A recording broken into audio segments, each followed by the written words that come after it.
রাজবাড়ী সদর উপজেলার পদ্মা তীরবর্তী এলাকাগুলোয় আগাম শীতকালীন শাকসবজি চাষে ঝুঁকছেন স্থানীয় কৃষকরা। ফলনও বেশ ভালো।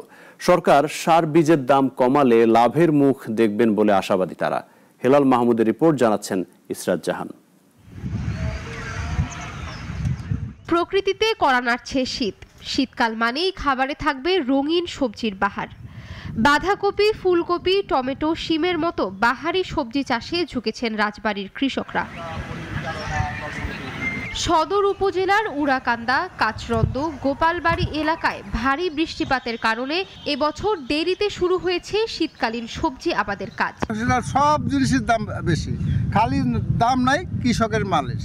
এই সারের দাম যদি একটু কমাইতো তাহলে আমাদের পক্ষে ভালো হইতো। আমরা খেত করি, পুষায় না আমাদের।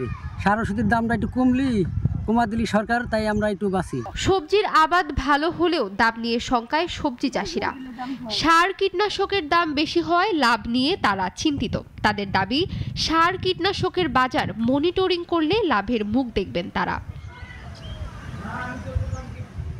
শাকসবজি আবাদে নিয়মিত পরিদর্শনের মাধ্যমে কৃষকদের নানা ধরনের পরামর্শ ও কৃষি প্রণোদনা দেওয়ার আশ্বাস কৃষি বিভাগের। এবছর বৃষ্টির কারণে কিছুটা মৌসুম দেরি হয়েছে। আমরা নিয়মিত মাঠ পরিদর্শন করছি, কৃষকদের পরামর্শ দিচ্ছি এবং আমরা নিয়মিত কৃষকরা সহজে সার এবং পরামর্শ পায় সে বিষয়ে আমরা মনিটরিং করছি।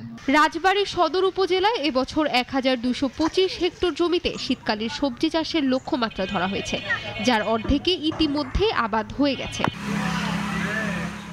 ইসরাত জাহান, নাগরিক।